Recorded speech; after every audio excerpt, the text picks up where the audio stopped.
Hello, everybody, and welcome to And Action, episode 40. I'm Tommy DiNucci, here as always with Mikey Messier, and today we have a very fun, very timely topic. I'm going to talk a little extra loud because spring is here, and that means the leaf blowers are back out. But we have a great topic today. It's spring. There are a lot of productions popping off left and right. And with productions comes opportunities for actors, which means it's audition time, baby. So a lot of productions out there looking for actors. You got to hone in your self-tape game. So, Mikey, today we're going to be talking all about the art of the self-tape. I think it's a great topic, Tommy. And both you and myself have been on both sides of the camera with this. And in this day and age, the phone camera for most people, or their laptop computer, or anything else they can use. But yeah, it's interesting. I think a lot of people get very nervous and very anxious, even about self tapes, and I can understand that because if you don't have someone to process the situation with, it can be difficult because you're kind of directing yourself in a self-tape audition. But I think you and I can give some tips from both sides of the camera and see if we can help people out. We sure can, Mike. We sure can. But before we get into that, happy Easter, everyone. We're a little late on that. I hope everybody had a nice Easter weekend with the fam. We're checking in here with, we've got Kim Kaling here. Hey, Kim. We've got Stephen E here, who Stephen made a really cool promo for us, really cool and action promo that I posted on my Facebook page. Thank you for that, Stephen. Really cool stuff. So basically, guys, we had a great Easter. And it reminded me, we last week we talked about Mr. Birthday. It reminded me of a really funny scene in that movie we didn't talk about, where Jason London, the lead in the movie, uh, puts on a giant bunny costume and hops around. One of the themed parties we did in that movie was a bunny party. So we had a real live rabbit, London's, and his big Easter kite. And it's kind of creepy. It's funny. It's one of those clips, if you watch it out of context, it almost looks like some weird serial killer horror movie where like a grown man puts on this bunny costume, Right. runs roughshod throughout the mall. But no, this was just Jason London and Mr. Birthday. So I hope everyone had a terrific Easter. We are really busy right now working on this pilot. I have a pilot called The Florist. It's a television pilot slash web series that I'm producing, and that's going April 23rd, 24th, and 25th. So we're going to be filming in less than 2 weeks. So a lot going on, but we're happy to be here with you today talking all about self tapes. Anna checks in with us. Anna, how's it going? Hi, Zanzibar. Zanzibar. I don't think I could point that out on a map, but it sounds like a cool place. I'm assuming she's on vacation, unless she lives there permanently. But that sounds very exotic. That's great. Yeah, it does. And thank you, Kim. We're all really excited about the pilot. So let's get right into it, Mike. What gave me the idea to do this topic was last week I had a torrid week of self tapes. I must have put myself on tape for 5 different parts last week. It's funny when you're an actor, it really is the law of feast or famine. Yeah. You'll go weeks and sometimes months without getting an email or a call for anything, and then it seems like, again, some of this has to do with the time of year. Spring is here, the nice weather's here most places, and it's like, bam, all these productions are rolling out looking for talent. So last week it was, self tape after self tape, several different characters. And the nice thing about it is, and that's kind of why I wanted to join with everyone and speak on this. I found that as the week went on, although like I got kind of tired of doing them, you get a little fatigued, like they do get easier. The more you put yourself on tape, the more sort of routine it becomes. And, the nerves go away a little bit because it's funny, you'd be shocked. Like, you know, you get a little nervous even when you're self-taping, like even though there's no one in the room, because there's that part of you inside that knows eventually someone is going to see this and judge you, and you'll be graded. This will be on your permanent record, as they say. Right. Um, so yeah, really, it was just this topic came about just from a really intense week of almost every day last week. I was having to put myself on tape for something. Um, and it's a process, man. For those of you who aren't actors that watch this show, this still might be an interesting topic because there's just a lot more to it than I think anyone realizes. It's not as simple as just taking your camera phone, leaning it up against a couple of books, making it still, and getting in front and doing the tape. You've got to do what's called a slate. You know, a lot of people might not know what a slate is, but it's like a head to toe shot of you basically saying, Tom DiNucci, 5'11" from Providence, Rhode Island. And you smile and they want to see you from head to toe. Now it sounds easy. Of course it's easy, but keep in mind you've got to light it properly. You've got to stand in the right position. Everything's got to be neat behind you. And you've got to edit it. You know, you have to have some simple form of editing software to put these clips together. So in a way, when you make a self tape, you're almost making a tiny little movie for the casting agency or in the director, if the director is going to watch it. So there's a lot to get into. Yes, you know, Stephen just touched upon some of these things, you know, lighting, sound, framing, everything else. We're going to get into all that in detail. Stephen says, imagine years ago. This is a great point that we're also going to touch upon. That's actually at the top of my list. You know, it's kind of funny, Mike. You know, I've been doing this long enough where I remember that back in the day, you had to get in your car and you had to drive to the casting agency, which for me, I'm in Rhode Island. So, you know, Sure. it was a good hour drive to get to Boston, and you got to battle parking and you got to battle all the other people in the room that whether they're trying to or not, whether they realize it or not, they're a distraction. You know, the other people in the waiting room that you gotta, oh hey, how are you? Oh, I saw you on the last one. And you know, there's all these sort of like acquaintances that you develop through working in this business over the years. And look, they're all great people, but the reality is sometimes you ain't there to make friends, you're there to book a job. And that can be a big distraction. So there used to be this big kind of I like to use the term nervous belly. There used to be this big cloud of nervous belly that used to wash over me when I used to have to audition because I knew that that one day was kind of take a big X and mark it on the calendar because Right. that day is done. You're gonna get in your car, drive to Boston.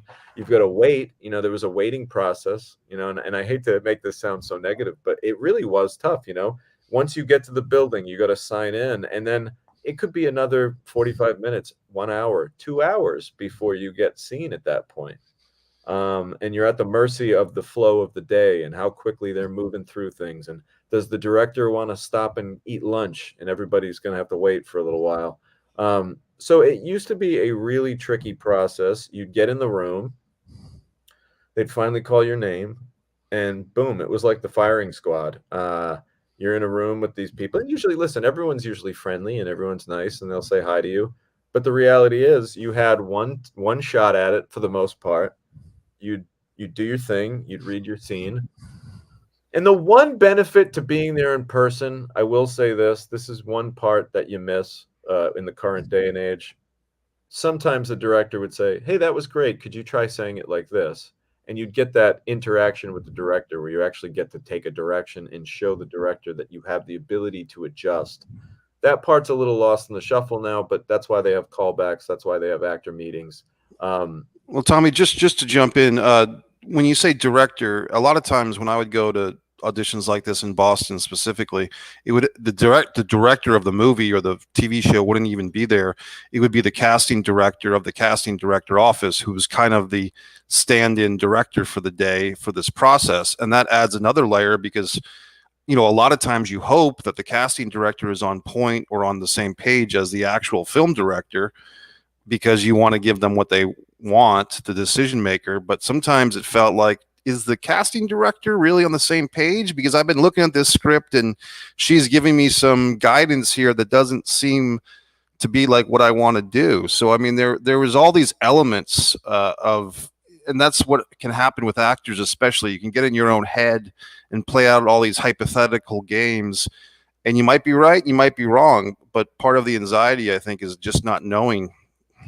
There were a lot of unknowns. There were a lot of question marks, and like you said, Mike, seemingly a lot of variables that could, for lack of a better phrasing, fuck your audition up. You know, like, and you'd leave that building feeling like, man, I really blew it. And Yeah. now I have to drive home in traffic for maybe 2 hours thinking about this shitty audition, and now my day is blown. So now we have the world of self-tapes, like Stephen E brought up, during the pandemic and towards the end of pandemic, when productions were still coming up, we're just starting to wake up again, but the world was still in a weird place. That's when the light bulb went off and all these people said, "Oh wow, self-tapes." Now I remember before pandemic doing a couple self-tapes. There were a couple of times when I remember I was like away, like I was out of town and I got a message from a casting place and I'd, it'd be like a special request, like, "Hey, can I send a tape in?" That would occasionally be something that you could do. But now it's very much become the norm. And I think like a lot of sort of form follows function, or things in life that come about out of necessity. We had the pandemic, and I think what ended up happening is the casting agents and the actors and the directors all realized, wait a minute, this is a way more efficient part of the process. Because now, as a director, I could be sitting at home, I could just pull up a link, and I can go through 50 actors in a matter of an hour, rather than having to spend maybe 2, 3 days sitting at a casting place. Because let's face it, and I'm not trying to sound ugly, but there's a big weed out process that takes place now. The self tapes are great for the weed out process. Now, I'm not talking with my actor hat on now. I'm talking with my Director. director, producer hat. The reality is, if you see 100 people for an audition, at least half of them are going to be so not right, like not even close to being the right character, the right type. And again, this is where I'm not trying to sound ugly, but they're just not good enough. Okay? That's the bottom line. Like half the people that audition aren't going to be good enough to play the part. Let's And jump in there for a second, Tommy, because when you say not good enough, I think some people can misinterpret that. Basically, how I would interpret what you're saying, buddy, and correct me if I'm wrong, is they're not experienced enough. Maybe they haven't put the work into the audition. Like they literally have not spent any time or enough time reading the lines. Maybe they just have a bad take, like they have a bad interpretation or a different well, interpretation. listen, you're right about some of that, but I mean they're just not good enough. I Sure, really, I well, that's really the mean bottom line. But no, but I mean they don't have the ability and probably should not be acting. And oh, I, so and I you're that cold about yeah, it. and I know that sounds ugly and I know that sounds mean, but like there are a lot of people in this business that really have no business being in it. And Right. frankly, sometimes when you're watching these tapes, you'll see a read and you'll just say to yourself, like, please do something else. And I know Yeah. that sounds terrible. But the reality is I learned a long time ago that I wasn't going to play for the Boston Red Sox, Right. and I consider acting to be really skilled and really talented at acting. To me, it's as rare as a professional athlete. It's as rare as like that elite of a caliber. So to me, it's like, no, I think frankly, like, yeah, going to an audition, like there were many times when I'd be sitting in the room saying, like, this person has no business being on a movie set. And again, like you could see that and you could say, wow, Tom's a dick for saying that. That person tried, right? They tried. But like there's a lot of money on the line, and this isn't the you don't get a trophy for trying in my world. Like, I'm sorry, that's just not how I'm built. I might counter with, there are some people, in my opinion, that for 99% of the roles, they would be horrible or they couldn't take it. But there might be like a goofy, side character or the man with the strange face in the 7-Eleven who, like you said last week, your mom uses that term bit parts. Sometimes it's just an interesting face. And if they can dribble out 2 or 3 words, that might be good enough to be that face. It might be, but again, like time is money, and when you have a limited amount of time to put together the right cast, when you're looking at 100 people, and if 20, 25 of them just really shouldn't be there, you're wasting time, and Yeah. that's ultimately the issue. So I'm not here to discourage anyone from performing. All I'm saying is part of the challenge when you're a director is weeding through a lot of tapes and auditions that you can tell within, let's say each tape is 45 seconds long, 1 minute long. You can tell within 5 seconds of the tape, next, like this person's not right for the job. So when I talk about the weed out process, if I'm in the room with a person, like you inevitably, like you can't just watch 5 seconds and be like, next. You have to sit there. You have to hear the whole audition. You have to say hello. You have to watch them leave. You have to wait for the next person. So the self tapes are great just to like get everybody to kind of narrow the playing field a little bit. It also saves money on both ends, Tommy. I mean, you talked about driving to Boston for an audition, and you're basically blowing your whole day. I would do the same thing and blow a whole day. And also, they have a room to rent. They have to pay the heating bill or the air conditioning bill or whatever else, and they have to, hire their assistants for this process and the rental of the venue. So, if people have any qualms about the self tape, why it's evolved, it's if nothing else to save everybody money in this process. Yeah, it really does lower the footprint, so to speak, of the whole auditioning process because now, everybody can kind of stay put. Um, Got Ariana checking in with us. What's up, Ariana? Talking Hello. talking self tapes today. So basically, let's talk about the benefits of the self tape. Okay, we talked about really one of the few negatives is the only negative about the self tape is the fact that you don't get much feedback with a person. The back and forth, it's not really there. It's all you making that decision as to, hey guys, this is me. This is my calling card, if you will. Here's my visual calling card. This is what I got. So you don't get the interaction, but what you do get is the ability to pick the perfect take. You could methodically spend as much time as you need for the most part. I mean, usually every audition you got to turn in within at least a 24-hour to a 48-hour period. But provided that you have time in your schedule, you can really spend a lot of time making sure you've got the perfect take that you can watch. And unlike when you're driving home from that long, ugly drive after blowing it, saying, "Oh man, that was not my best take. I know I can do better." Well, you don't have to think that way because it's up to you. You're the only fucking person who decides, okay, that's the take I want. I'm sending it out. So at least you know that you can put in your mind your best foot forward. There's more control. You're a bit more empowered doing the self tapes, believe it or not, than driving up for an audition somewhere. Absolutely. Now, like, here are some like basic like just tips. We're just going to kind of get into the basic tips of it all. Um, every casting office will usually give you some background on the film. Sometimes you get a little background, sometimes you get a lot of background. I mean, I've gotten everything from this is the director, this is the producer, these are the actors in the movie, this is the last couple of films that this production company has done. All right, so right off the bat, right there, and again, this is all time. Like, how much time do you want to put into the audition? Because anyone can just download the doc, read the scene, and shoot it out there. But if you really want to put time and you want to maybe have a damn good chance at booking this thing, maybe watch the director's last movie and kind of see like what kind of films they make and what kind of performances are in those movies. You never know. That might give you a little bit of an insight into how you should play your part. Yep.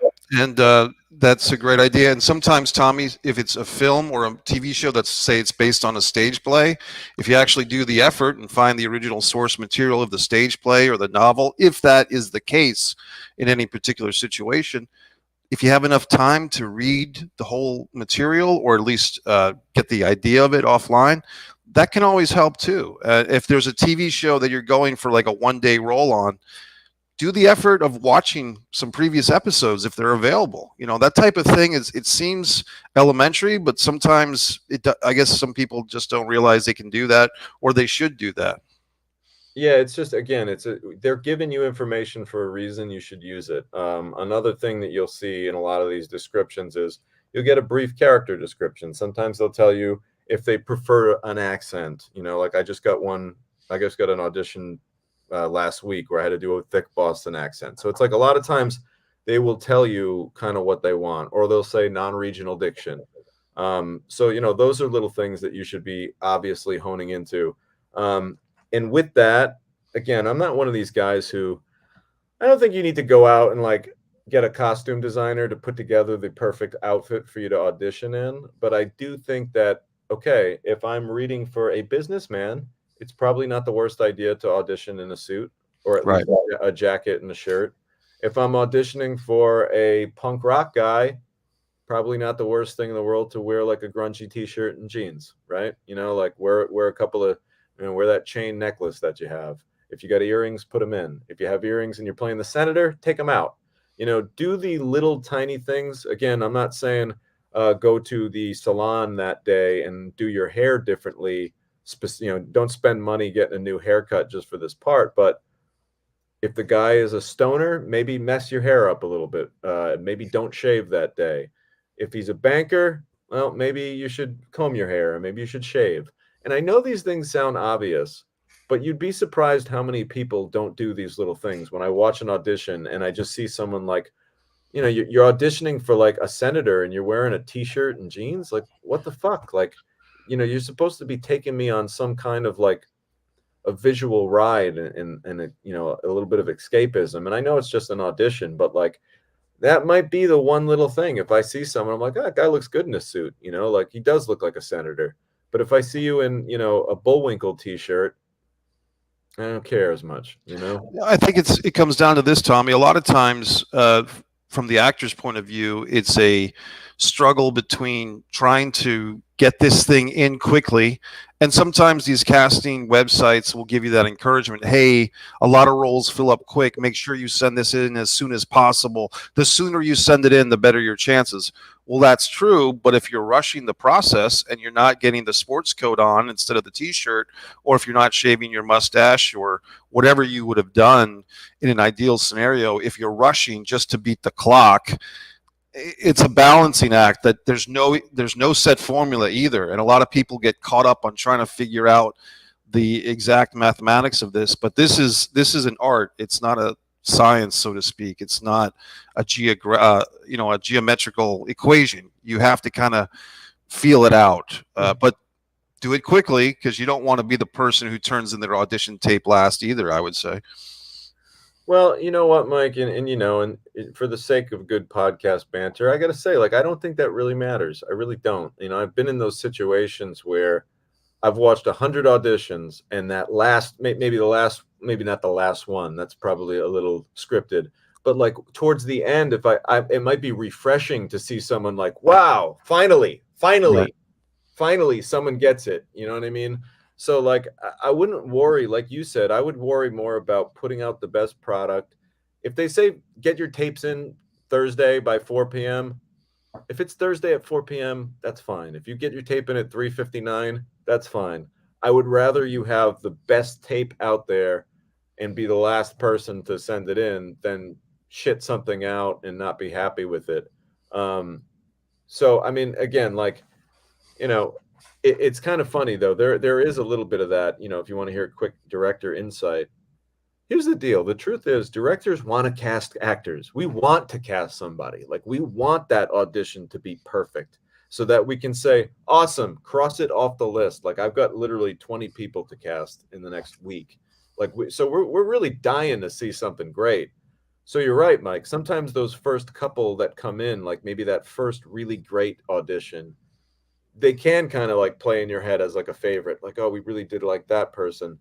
But there is just something magical, and I can't explain it, and I'm not about to try to on a podcast, but it's like there's that magic feeling that you get when you see somebody who really gets the part and really crushes it. And I'm telling you, I've been there when like I've seen the 5 or 6 really good auditions, and then that fucking magical one comes in, and you're just like, you kind of put down what you're doing, and you're like, loved you guys, but like this is the person right here. So again, focus more on making it so that your tape is so that I put my pen down and I stop what I'm doing and I'm just drawn to the screen. Don't worry about, getting it in, being the first person in line at the Right. counter.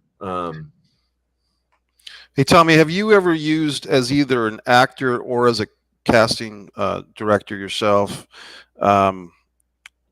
breakdown services, and on the flip side, Actors Access? Have you used those websites? I haven't, I've always got the majority of my auditions through Boston Casting, but I do know a lot of people that have had success with that. I have been on both sides of the Actors Access thing. I think it's a fairly fair website, because there is a paid element to it as an actor. So I get no residual from them, of course. I pay to be on that site, and I think it does give you some opportunities. I did go on the other side last summer. I cast a short, demo reel.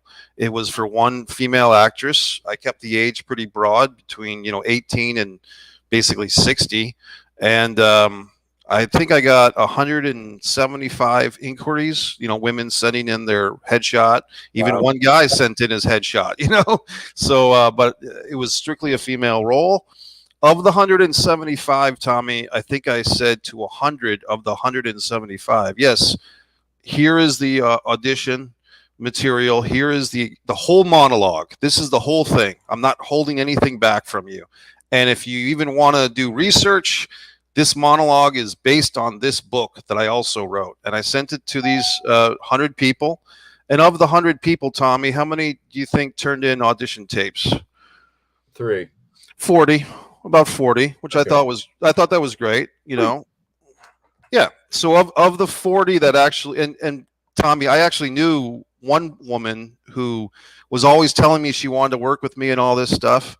Well, I sent her the material. She did not send in an audition tape, so you kind of learn quickly, like, some people are going to tell you what they want to hear, but what they're really saying is, I would like to be in one of your projects if I don't have to audition for it. Right. If you'll just hand me the part. Yeah, Right. no, that's unfortunate. All right, some other tips. So there's a lot to read, right? When you get a script, often you're never going to get the full script when you're auditioning. You're always going to get what are called sides, which are really just small portions of sometimes even just one particular scene.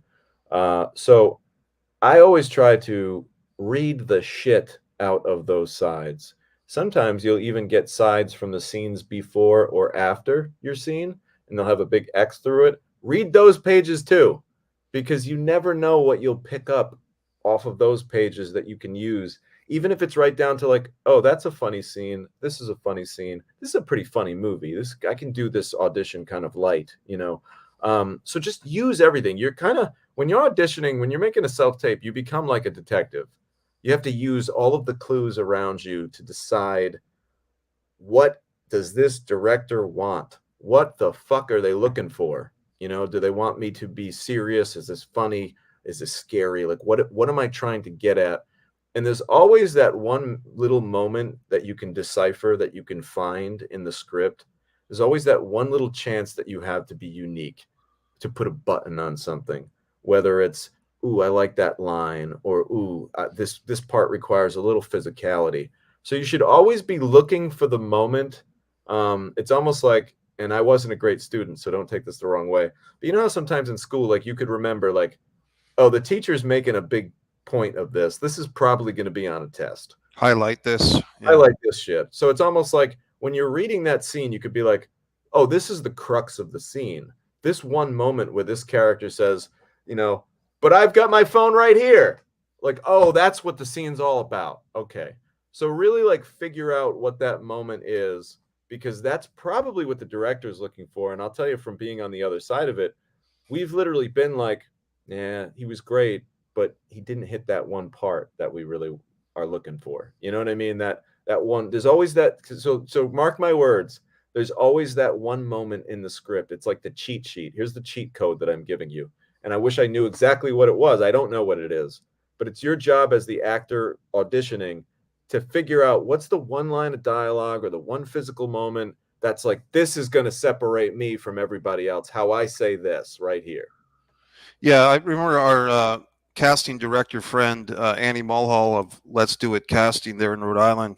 She taught classes on, you know, casting and auditioning, and she would say, "Be interesting," was basically her 2 words of advice, among other words of advice. And I remember that from taking her classes a long time ago, Tommy, because it's like, if you're, and she also said this, she expanded, she said, make a choice, and if you make a choice, you commit to that choice with your interpretation of the character, and you deliver it to the best of your ability. They may not cast you, but at least you made a choice. You weren't just kind of bland or just kind of there. Yeah, that makes a lot of sense, because that's more interesting to watch. Be interesting, be watchable. Another little tip, and we talked about this a little bit earlier, but I don't want to see a mess back there. You know what I mean? Like, listen, you don't need to do your auditions in a studio. That's, not necessary. I know people that spend a good amount of money to book studio time and do their auditions there and have everything look super profesh. And I'm not knocking that. I applaud the hustle. I applaud you investing in yourself. If you do want to go book studio time and have it really done for you, and they'll edit the clip for you and make it nice. I don't know what that costs. I'm not in that business, but I will say this: it's not necessary. It really isn't.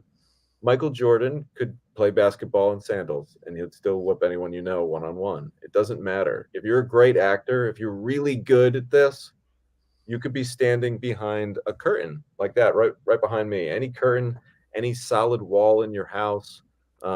It doesn't have to be crazy. It has to be presentable. But Right. people know. The director knows. They know that you're not in a TV studio. This is a self tape. So again, as long as there's nothing distracting behind you, like I would avoid being near any forms of artwork. I would avoid being. Don't be near a painting. Don't be near a poster. Nothing behind you, solid blank, whatever. I do think the lighting's important. This is obvious, right? Here's why. A lot of people don't realize this, but it might look good. The lighting might look nice on your phone, but then when you compress the image, you're going to compress these videos and send it through the internet, and that's automatically going to knock down the quality quite a bit. So if you're not well lit, you're going to end up looking really grainy, for lack of a better word, when they download your tape. So just be mindful of that. You guys are going to laugh at me again, and I'm not saying I'm the best auditioner on the planet. I probably have a 5% booking ratio. I probably book one out of five, maybe one out of every 50 auditions I'll book.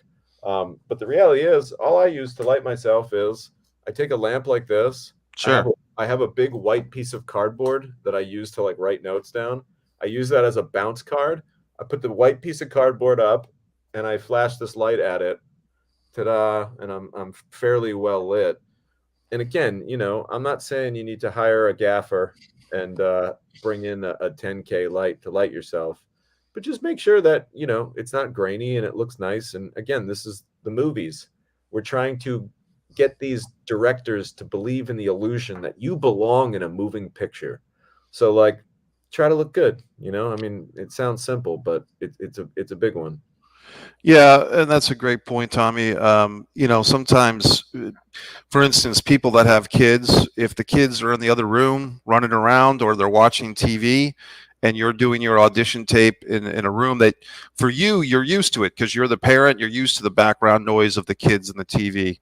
But if the other person on the other end of that casting tape is watching this, they might get really distracted by that background noise. And you might be better served to just tell your kids to be quiet for 20 minutes or tell them to go outside for a little while or whatever you have to do or go somewhere else yourself. Here's a little tip, Tommy.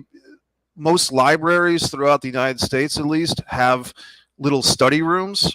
I've used little study rooms to do this podcast with you when I had to, or to do a Zoom call, or to do an audition tape. I've booked for free a room at the library to get the study room, and you can get a lot of stuff done like in an hour or two in those study rooms because you kind of have to. You don't have all your homebody distractions. You know what I mean? Mike, that's a great tip here. Tuesday on In Actions, guys. Guys, I don't know if you realize this, but libraries are still a thing. There are They still exist. these wonderful buildings that are fairly large, heated in the winter, air conditioned in the summer, and you can go there and they have all these things for free. So that's a great tip, Mike. If you're in the neighborhood, check out a library if you're looking for a space. Let's catch up with some of the And Action folks here before we move on. We got a lot of chatter over here. We love to see that. My book is also in the Jacksonville library system, Tommy, that people God. can read for free, a distance Mike, from Avalon. I spend 1 second to interact with the And Action. Well, I wanted you to get your use it as a cheap plug. Comments up. I was waiting for the button to hit. Mike says, well, let's say Stephen E says. Yeah, Mike said, Mike, see, you got me all confused because you're booking the camera. Kim says, I love self-taping. I don't miss the driving in. Heck no, neither do I. Had an audition for Yale drama that I had to do in NYC. My check in was 1. I didn't get Mm, home until 4. Jeez, that's brutal, slow. brutal, Uh, buddy. Ariana says, "What's up, Tom? I think you have a unique perspective too, because as a director, you've seen a substantial amount more of auditions. Well, you know what it is. You do spend a lot of time seeing these people, and Mike was right. You know, sometimes you never know. There might be that one like off type that you're like, oh, you know what, this guy would be great in the bar at the end, whatever. But it's tough when you get fatigued when you have to watch 100 people say the same thing over and over.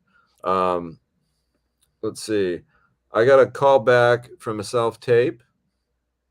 Went through the script with the casting director, and she blatantly told me I did not look old enough and was not big enough around the waist. Wow, The that is waste, like, that's really it's a backwards compliment in a way. She's saying that you're too young and too thin to be this character, but it's kind of like she didn't even say it that nicely, You know apparently. what? It's one of those things where I think that anyone should have a chance to at least audition for a part and, leave the physical stuff out of it. Because I've been in situations where I might have mentally saw a character with one physical trait, Right. but then the actor comes in and crushes the audition. And I'm like, all right, forget about what I said about they need to have, a mustache or whatever, like whatever that physical thing I had cooked in my head. This person needs the part. So I'm sorry you went through that, Anna. Tommy, I've been seeing some breakdowns on Actors Access where they're looking for the balding man, in his 30s and the bearded man. And I'm thinking, does the balding man and the bearded man, are those character traits really vital?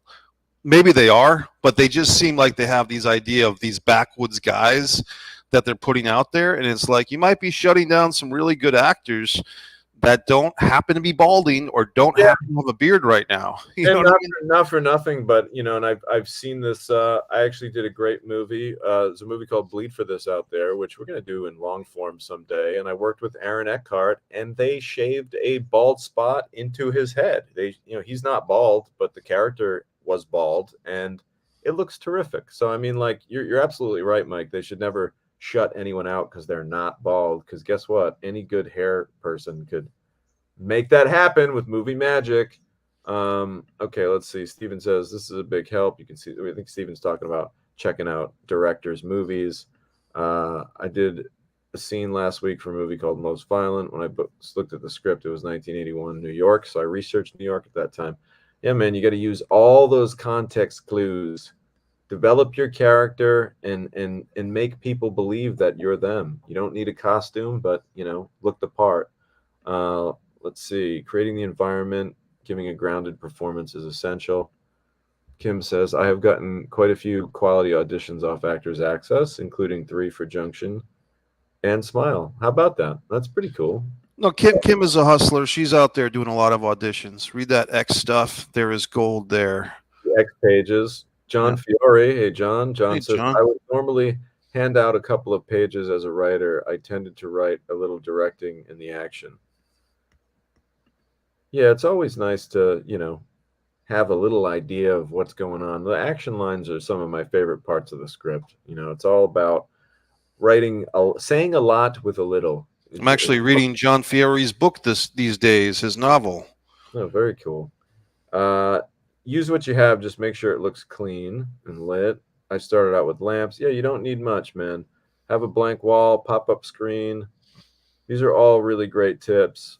Okay, guys, we're gonna move on with the show, as they say. Okay, so let's talk about props real quick. All right. A lot of times you'll be reading a script and you'll be auditioning for something, and you say to yourself, "Oh, this character has a gun. Ooh, this character has a knife. Should I have a gun in my audition? Should I hold a knife in this scene?" Now, there might be mixed opinions on this. Personally, I say no props. Okay. I'm a no prop guy. And I know that sounds a little extreme, but I think that if it's a gun, you do this. I think if it's a knife, you do this. I think if it's a phone, you do this. Okay. I really believe that, call that the old school theater guy in me, but I think that if you're a really talented actor and this is just an audition, we can make that creative leap that this is a gun, this is a phone, this is a knife. I have been in situations where, like here's a funny story, quick funny story. Last year I auditioned for a movie where the character had to smoke cigarettes. And I said to myself, okay, well, I'm auditioning on the porch here. I know how to smoke a cigarette. I can smoke a cigarette. I'll smoke a cigarette in the audition because we've been there before, right? Or maybe you haven't, but I've been there before where I'll cast an actor and they need to smoke and they don't know how to smoke. And smoking a cigarette's like a thing. Like if you don't know how to smoke, there's like a process to inhaling. One way to inhale, the right way is you take a hit, you breathe it in, and you breathe out the smoke through your nose, through your mouth. We've all seen it a million times. It's very healthy. It's a disgusting habit. But the reality is, it looks kind of cool on film. There's no knocking that. I'm probably going to get hate mail for saying that, but there's something cool about John McClane snapping a bad guy's neck and then stealing one of his cigarettes and lighting it up. I don't care what country you're from. It's just there's a sense of rebellion to smoking cigarettes. There's a rebellious nature to it. But this isn't a podcast about cigarettes, so I had to smoke during the audition. And what I didn't realize is I must have did the scene, I don't know, 10 times, because you know how we are as actors. Like, no, oh, I messed up that little part. Oh, and by the way, it was like a 3-page audition. Right. It was one of those auditions where like you could get into it and then fuck, I messed up that last line on the last page. Got to do it all over again. So, so here we go. I'm smoking all these cigarettes. I must have smoked 11 cigarettes, 12 cigarettes in like an hour. I remember after feeling like so lightheaded and like just sick, like that I had to like lay down on the floor. And I used to smoke cigarettes like a champ. Yeah. But I've never in my life smoked 11 like in a row. Right. So like I gave myself like nicotine poisoning Oh, in this like short period of time. And I remember it took me like a good hour to kind of like come out of this funk. And it took me a minute to be like, what the fuck is the matter with? I'm like, oh my God, I just smoked a pack of cigarettes in an hour. we suffer for our art, Tommy. So the point is, and here's the funny part, I did get a part in that movie, but Okay. not the cigarette part. Right. For some reason, Mike, and this is a whole nother story, but like I feel like this has happened to me probably 4 or 5 times in my life. Like I'll audition for one part, won't get that part, but will get another part off of that audition, which is very strange for me. Yeah. But hey, we'll take it. A booking is a booking. And It's a yes, funny story. Stephen, you're absolutely right. This is no longer a phone. Now it's just this, huh? Mm. But this just looks like you're sad. If I hold this up, if I'm talking like this, is he just sad? Is he contemplative? So yeah, props for me are a no-no. Well, Tommy, let me add this. Especially if you happen to be doing an in-person audition, and we know that this is not the topic, but if you happen to be, do not bring any prop weapons, especially now. No, I'm serious, man, because people might get into it. They're like, "Oh, I'm going to bring my BB gun or my real gun or my." At this time, especially the events the last couple of years with stuff like this, you do not want to bring any weapon to an audition in person thinking you're being method or you're being Brando. Another thing about lights, Tommy, is the light that I'm using now is basically a $15 ring light I found at like Marshall's or Ross or something like that. And it's got different settings and so forth. So if you look around, whether it's eBay or Amazon or Marshall's or Ross, those ring lights are pretty powerful. Another thing, Tommy, I don't want to forget before we move on. I think it was actually our friend Kim Kaling who introduced me to Cold Read app, and I'm not sure if you've used that, but Cold Read app helps you to memorize your lines, and if you don't memorize your lines, it can help you because it's got a teleprompter setting. So if you're doing your audition and you're still on book, you don't have to be holding a piece of paper with your eyes going up and down the page. The teleprompter on this Cold Read app will actually roll the stuff for you, roll the lines for you. And you have to do some work. You have to insert the lines, your own lines and the other character's lines in the audition scene into the app. But it's $90 a year, and I've when I've used it, I've gotten a lot out of Cold Read.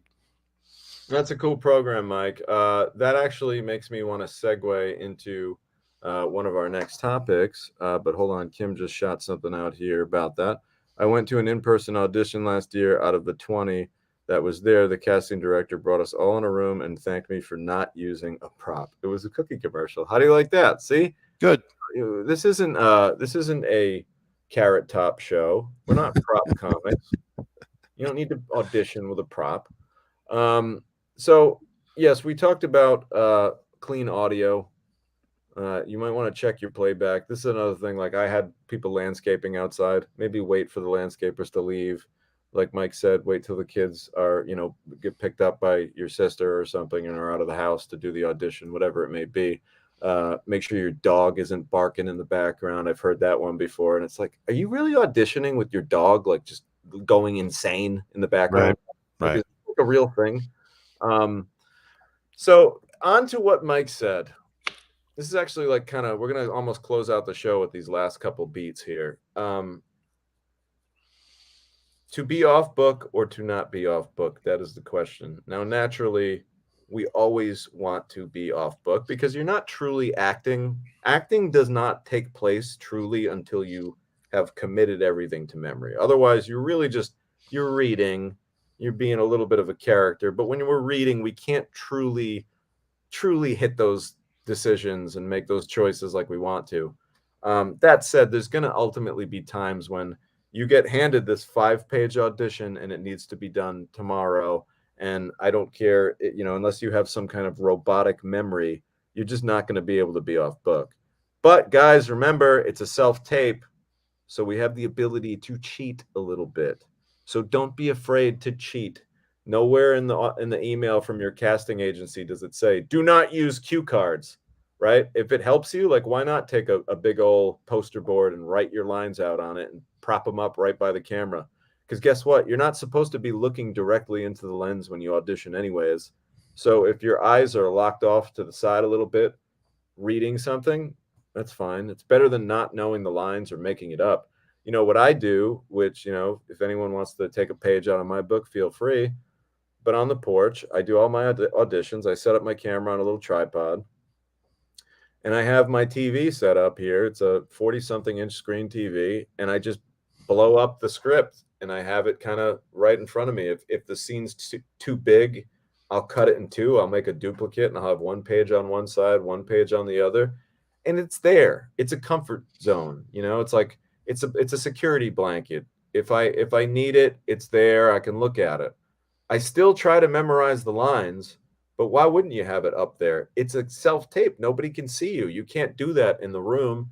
So you want to do the things with a self-tape. You want to take advantage of the things you can't do in a room. One of those things are have cue cards right in front of you. Tommy, how do you handle, because cold read is good for this situation, but how do you do it where you have a reader, which is like the lines of dialogue that the other characters say? So not what you're auditioning for as the actor for a particular character, but if I'm Bob and I'm auditioning for Bob, there's also Ted, Carol, and Alice that are saying things. With cold read, you can have a friend pre-record your lines for you.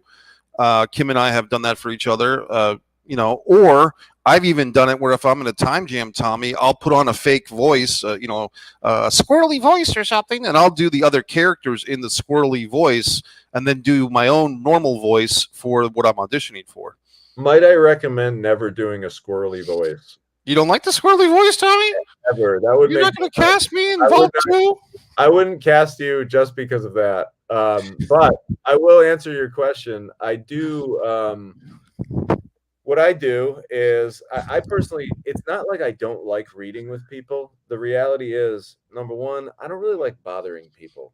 I'm Sure. not a big like ask a guy for a favor kind of person because the reality is I don't like to do favors for people. Yeah. So I don't ask for favors and I don't give favors a lot. That's kind of how I do things in my life. So if I can ride solo on something, I often will. So what I do with my auditions is, and this is, Mac computer people will understand this. I will go to my photo booth. It's no different than your app. I'm just doing it the mechanical, I guess you could say, analog. I'm doing the analog version of what's the app called again? Cold read. Cold read. This is the analog version of cold read. If you guys don't feel like spending $90 on cold read, here's what I would do. Go to your photo booth. Click the camera on your photo booth, the video camera. Bam.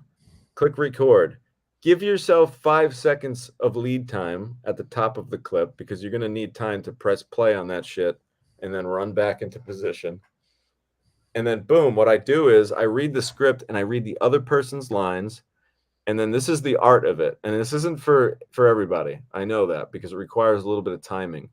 But what I'll do is I'll read that person's part and then I'll kind of close my eyes and mentally picture how I'm going to say my line, the timing that it'll take, and then I hit the other person's line. Then I say my line in my head, create that space, boom, and then I hit the other person's line.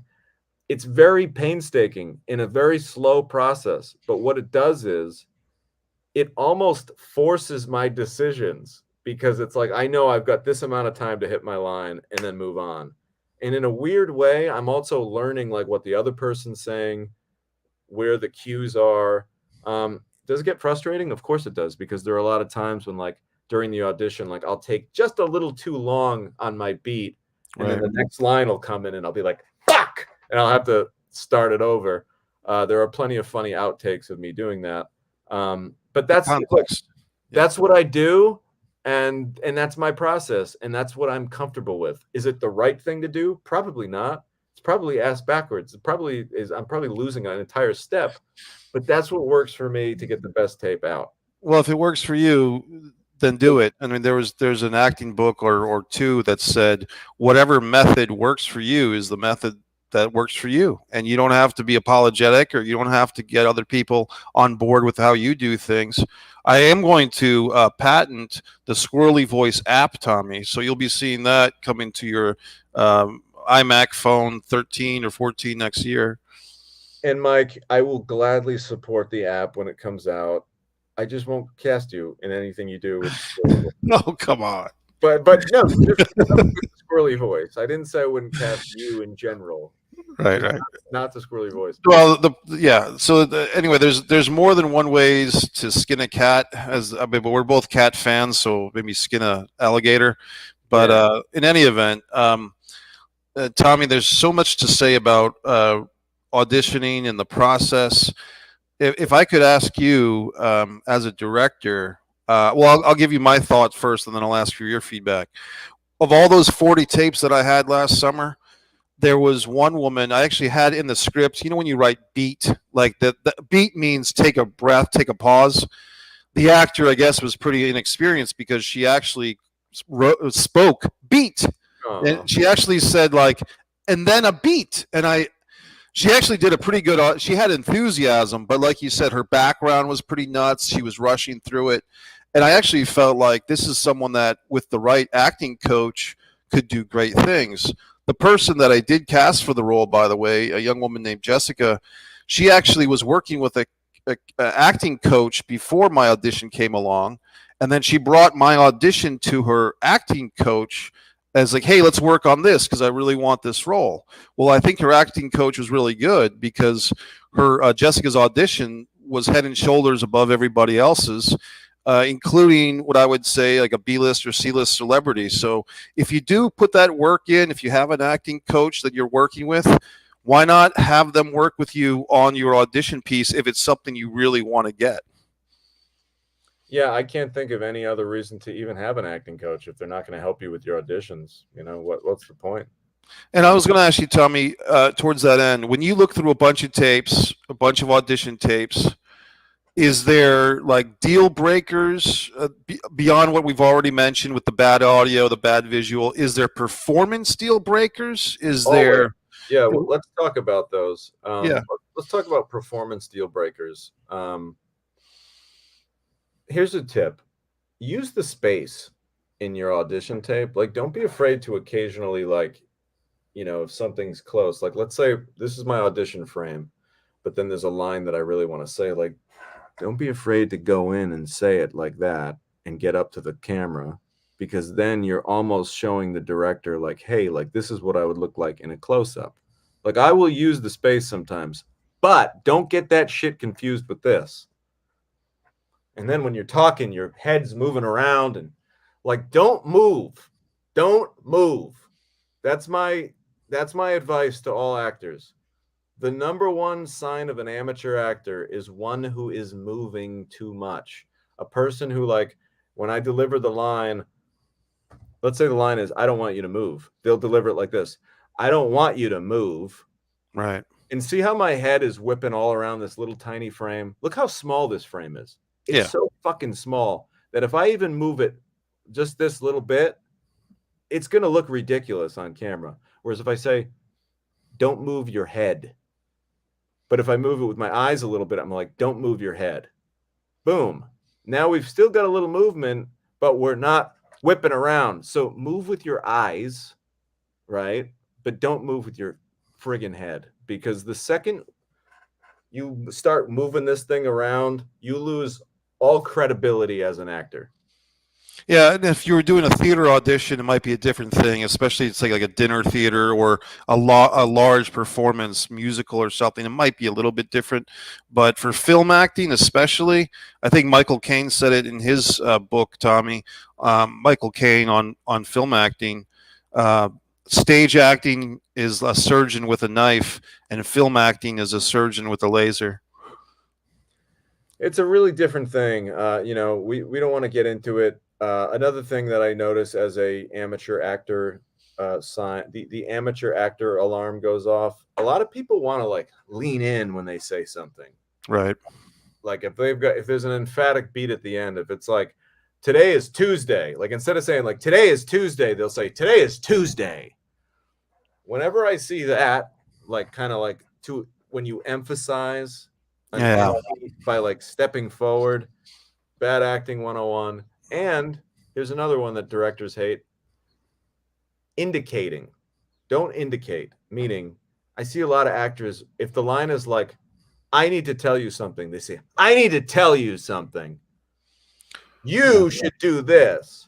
I think you're wrong. Those are all indicators. Yeah. Don't ever point to yourself when the word's I. Don't ever point to the other person when it's them. Don't indicate. That's bad acting. And I know it seems like, well, that's what people do. It's not what people do. It's not what people do. It's bad acting. What else do you have for deal breakers, Tommy? um, you know, take yourself seriously within the audition. I've seen a lot of actors almost like tongue in cheek it and almost like giggle at themselves like before or after.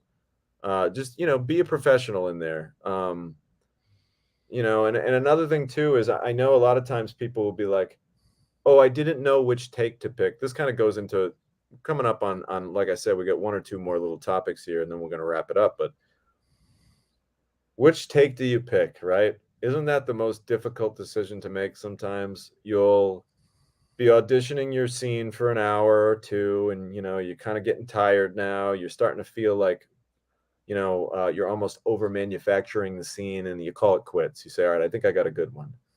And then you watch them back and you say, ooh, I thought this was the good one, but I actually like this one. Ooh, but I also like this one.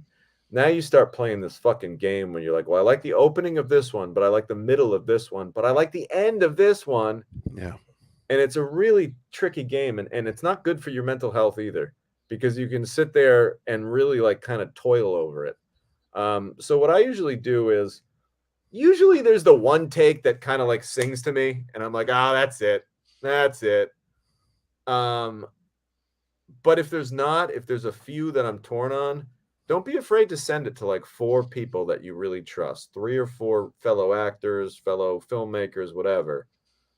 If 3 out of 4 people say they like take 1 better than take 2, probably take 1 is the best one. So don't be afraid to get feedback. If it's overwhelming, if the vote is overwhelming in one direction, probably use that as solid feedback.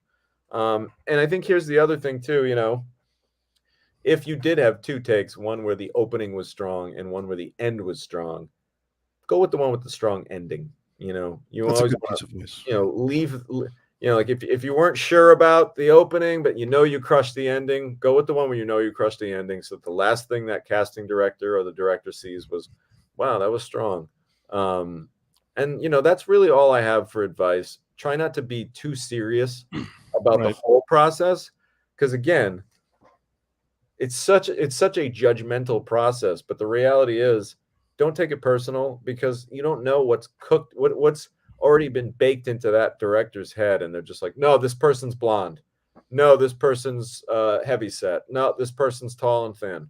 So it might just not be your day, as they say, and it really can drive you insane to just look for that perfect tape. I've done it, guys. Like there was one night last week where I almost had to I just had to put a stop to myself Right. because I was doing the scene. I don't know, maybe like 15 times now, and I said to myself like I must have a good one in here. Uh, and it's true, man. The more you do it, the more manufactured it comes off. And you'd be surprised how many times I'll read, say I'll do the scene 10 times.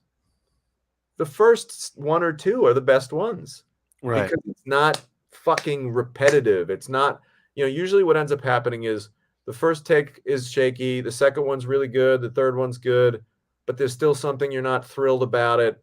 And then what you end up doing takes, 4 through 10 is you're just trying to recreate something really cool that you did spontaneously in the first couple. Right. And when you try to recreate something that was once spontaneous, you'll almost never get it right.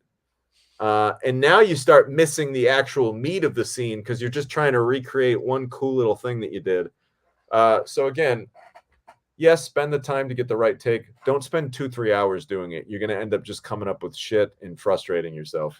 Well, Tommy, towards that end, if you're sending your tapes, because I'm oftentimes the person that receives those 4 takes from an actor friend, and I can tell you that if that person that you're sending your tapes to for a second opinion gives you their opinion, don't argue with them or don't try to convince them. Oh, you like tape 3 the best? Take 3 the best? Well, I really like take 1. Well, why did you ask me for my opinion? Just if you're asking someone as a friend for their opinion, take their opinion. If you don't agree with it, that's fine. But why'd you ask them in the first place if you weren't confident enough in your own favorite? Tommy, as far as I would like to say, as far as like on the opposite spectrum of deal breakers, like deal makers, like on a positive side, when I get an audition tape from somebody and it's apparent that they've done the work, and here's a phrase that's a little overused, but when they're owning it, like when they really when it feels like to me that they could be walk on the set tomorrow and be cast and I wouldn't have to do a whole lot as a director or as an acting coach or whatever, I'm like, that's the person. And that's not going to happen every single time. Sometimes you do have to, even your best actor, your best choice for that particular role, you still have to work with as a director. But I'm sure you've experienced that too, where it's like this person already has found things in this audition script that is great for this character that I wrote, and I'm very happy with what they're doing. And they're doing stuff that I didn't even know was in the script. And that's when, as a director, or casting director, writer, producer, you feel great about things. Yeah, shout out to John Fiore. Not the John Fiore who's listening, but the actor John Fiore, the other actor from he was in Sopranos and he was in my movie Vault. I remember when he auditioned for the detective character that he played in Vault. He came in and I think he had like a tracksuit on. Like he wasn't dressed the part. He did not dress up like a detective. He very much just had like very casual clothes on and kind of came in, and the second that red light came on the camera, he became that fucking detective. And it was just unbelievable. And like you said, Mike, he's carving the scene up in such a way where he's nuancing it in ways that I didn't even picture co-writing the script. Uh, and like you said, like in my mind, I'm just like, okay, we could put a cheap detective suit and a trench coat on this guy right now, and he is that detective. Like we could shoot the scene tomorrow. So it's definitely one of those things where I wish I could say exactly what it is, but like you said, Mike, some actors just have that rare intangible where they look into the lens and light it up. And it's a special quality. It's confidence. I think that's really what it is. I think it's confidence. I think it's the fact that in a weird way, like the great actors make you feel like you're auditioning for them. Right. Like, oh, cool, wow, shit. Well, I better pay attention to this guy. I better put him in my movie. Let me see what he's doing. So like that's what the really great actors do. The director feels like he's on an audition to cast you. Make it easy for them, guys. Just make it so easy. And I promise you this, and I have a little experience with it just from last week. Like I said, I did 5 auditions last week. The first 2 were like a fucking nightmare, and I was like, oh god, no, nobody likes being judged in that whole process. Like, who likes it? But I Right. gotta say, by the end of the week, I was almost like, all right, bring it on. Like, what's next? What are we auditioning for next? Like, I'm getting good at this. It's getting easy. You strengthened your acting, auditioning, cold tape muscles there. Let me just get in a couple of these last questions, and then we'll kind of sign off here. Sure. Ariana says, if I feel like I'm overdoing it on take 50, I do one more take and yell out, good enough, and force myself to stop. Yeah, take 50. Whew. Yeah, you're getting into the weeds there, Ariana. That's a great way to say it, Mike. Getting into the weeds. Because at that point, it's like you're just kind of, unfortunately, you're just kind of being hard on yourself. I think that's what it comes down to. And this stuff should acting, and especially in the auditioning process, when you're not getting paid to audition, you shouldn't be torturing yourself. It shouldn't be. Here's the thing, Tommy. I think a lot of people who study theater in high school and even college, those same people a lot of times aren't acting by the time they're in their 30s or 40s. And I think the reason why is they kind of burnt themselves out on all those high school and college theater games. And when I say games, I mean politics and the arguing and the bickering. And if you bicker with yourself or if you torture yourself, you're going to burn out your career.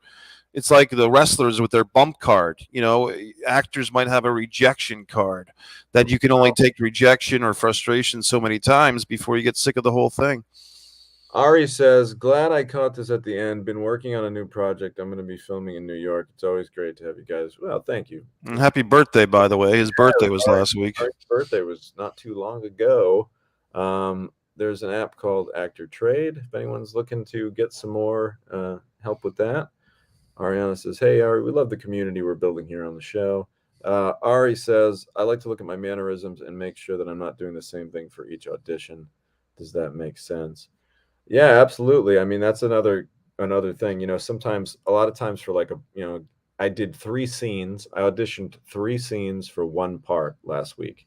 Might have even been 4 scenes. And like Ari said, in each of these 4 different auditions, within the one audition, I tried to showcase little different things that I could do where it's like, oh, he's tough in this one. He's funny in this one. He can do, he's a little more sensitive in this one. So yeah, anytime you have the chance, when the floor is yours, as they say, that's the other thing, guys. The floor is yours when you're auditioning. A great actor told me that. I think it might have been Robert Englund told me this. Shout out to Freddy Krueger. But we're talking about auditioning. He's just like, more actors need to realize that like the audition is your time to fucking shine. Right. This is when you have the floor. There is usually a director or casting person who is paying attention to you. And this is your 1 or 2 minutes to really sing for your supper and turn some heads.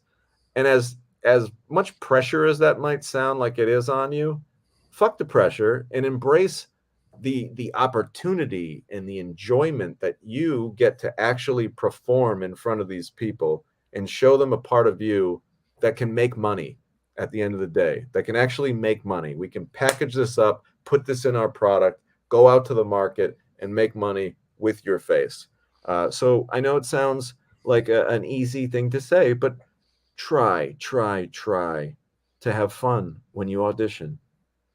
Hey, Tom, here's a quick little thing I want to get out there. For people that are independent filmmakers themselves and they're looking to cast actors, I had this happen to me recently as an actor. The filmmaker says, hey, are you available for this role? Are you available for this project?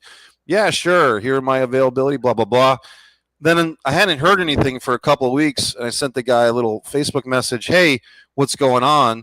And he gets back to me and he says, I can't decide between you and someone else. Can you read these lines from the script? So basically, at one point, it seemed like he was just giving me the role. Then he ghosts me, as the kids say. And then a few weeks later, he wants me to audition for a role. So, being a nice guy, I did do a little tape for him, but I didn't put my best foot forward because I kind of feel like I really don't care if I work with this guy or not because he's kind of exposed himself as an idiot and a jerk. Well, I'm glad you got to get that out, Mike. And I hope that guy never works in this business again. And never watches this podcast because I really want the role. But the point is, if you're going to be an independent filmmaker, a short filmmaker, you have to treat people the way you'd like to be treated. And I think both you and I know that on both sides of the camera. And just the idea of, well, I wanted you for this role, but then I asked you about it, and then somebody else popped in my mind, and now I want you guys to compete. It doesn't make you more valuable as a filmmaker. It just exposes that you don't really know what you're doing. And that sounds like some amateur shit right there. yeah. Okay, Steven says, that's a great tip, Tommy. When you get multiple audition scenes for the same character, show the different aspects of the character. Ariana says, I don't do 50 takes. She was being hyperbolic, but yelling. Hyperbolic. Hyperbolic. I think. I think hyperbolic sounds. You might be right. Hyperbolic sounds like some kind of like crafted in a laboratory. Yeah. Move on. Like the Terminator sounds hyperbolic. But yelling good enough definitely helps when I'm in my head. Hey, listen, I wouldn't be shocked if you did 50 because I'm not going to lie. Like there was one last week that I did that was painstakingly short. I probably did like 25, 30 takes of it until I lost my mind. We can really get in our heads as actors, man. It's a weird world to be. Guys, we thank you so much for joining us today. We really hope that, look, this is my opinion. This is Mike's opinion. This isn't like Mike said earlier, there's no exact science to this. There's no book on how to do it. It's whatever works for you. We hope that some of these tips maybe help you with your self-tapes as more and more auditions are piling in with the spring season here. And if you haven't already, please go over to my YouTube channel and click subscribe, turn the notification bell on. We're out there every Tuesday at 11 a.m. Eastern doing this show. But on the in-between time, I'm posting a lot of really great Johnny and Clyde behind the scenes footage and just various, behind the scenes movie content. So go over to Tommy DiNucci's YouTube page and just punch my name in and you'll find it, and subscribe. And I hope to be interacting. I'm always down to interact with the comments. So let's chat it up. Thank you so much. And we'll join you next week on another episode of And Action.